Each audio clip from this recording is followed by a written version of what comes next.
ரெண்டு பிள்ளைகளை வச்சுட்டு எனக்கு காப்பாற்ற முடியல சார். தங்கிறதுக்கு ஒரு வீடு வேணும் சார். என் பிள்ளைங்களை படிக்க வைக்கணும் சார். உதவி பண்ணுங்க சார். மார்க்கெட்ல சொந்தக்காரங்க வீட்டுல தான் சார் தங்கியிருக்கேன். இவங்களுக்கு 3 வயசு ஆகுது, இவங்களுக்கு 1.5 வயசு ஆகுது சார். படிக்க வைக்கணும். ஆமா சார். கண்டிப்பா நான் பண்றேன். உங்க நம்பர் கொடுங்க. கேப்டன் சார் கோயில்ல இருந்து நான் சொல்றேன். 2 கோயில்ல படிக்க வைக்கணும். ஓகேவா?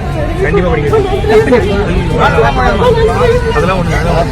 சிரித்தாலும் புதைத்தாலும் அழியாமலே வருங்காலம் பேர் சொல்ல உரமாகுவா.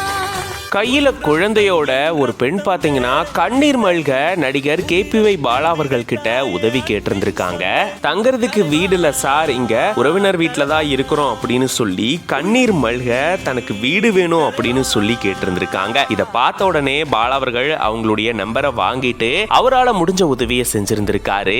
உடனே ரொம்ப ரொம்ப நன்றி அப்படின்னு சொல்லி அவங்க தன்னுடைய நன்றியை வெளிப்படுத்தி இருந்திருக்காங்க. இப்படி ஒரு வீடியோ சமூக வலைதளங்கள்ல வைரல் ஆயிட்டு வருது. மறைந்த நடிகரும் கட்சி தலைவருமான விஜயகாந்த் அவர்களுடைய நினைவிடத்துல தான் இந்த சம்பவம் நடந்திருக்கு. இங்க பாத்தீங்கன்னா நடிகர் KPY பாலா அவர்களை சந்திக்கிறதுக்காக ஒரு பெண் வந்திருந்திருக்காங்க. கையில குழந்தையோட கண்ணீர் மல்க அவங்க தன்னுடைய கோரிக்கையை முன் வச்சிருந்திருக்காங்க. தனக்கு வீடு இல்ல, தெரிஞ்சவங்க வீட்டுல தான் தங்கி இருக்கேன், எனக்கு வீடு மட்டும் ஏதாச்சும் ஏற்பாடு பண்ணி கொடுங்க, உங்களுக்கு ரொம்ப புண்ணியமா போகும் அப்படின்ற மாதிரி ரொம்பவே கண்ணீர் விட்டு ஹெல்ப் கேட்க உடனடியா தன்னால என்ன உதவி பண்ண முடியுமோ அத KPY பாலா அவர்கள் பண்ணியிருந்திருக்காரு. இப்போ ரீசன்ட் டேஸ்ல பாத்தீங்கன்னா KPY பாலா அவர்கள் அவரால் முடிஞ்ச உதவிகளை நிறைய பேருக்கு செஞ்சுட்டு வராரு. அந்த வகையில நிறைய வீடியோஸ் நம்ம பார்த்திருந்திருப்போம். ஒருத்தருக்கு பைக் வாங்கி கொடுக்கறதாகட்டும், ஒருத்தருக்கு தேவையான உதவி, பண உதவியா இருக்கட்டும், எந்த மாதிரியான உதவியா இருந்தாலும் தன்னால முடிஞ்சதா பண்றாரு. அந்த வகையில இப்போ ஒரு பெண்மணி தனக்கு உதவி வேணும் அப்படின்னு கேட்டு வந்திருக்காங்க.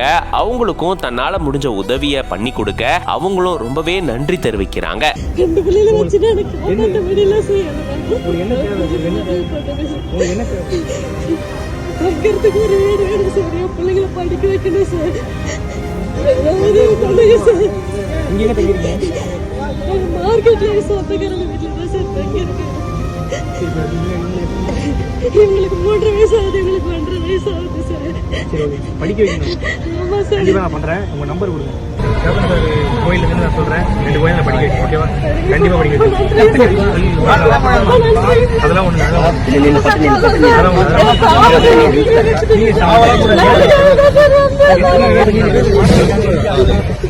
சார் வீடியோ கொஞ்சம் ஹெல்ப் பண்ணுங்க சார். கொஞ்சம் ஹெல்ப் பண்ணுங்க சார். வீடியோ கொஞ்சம் ஹெல்ப் பண்ணுங்க.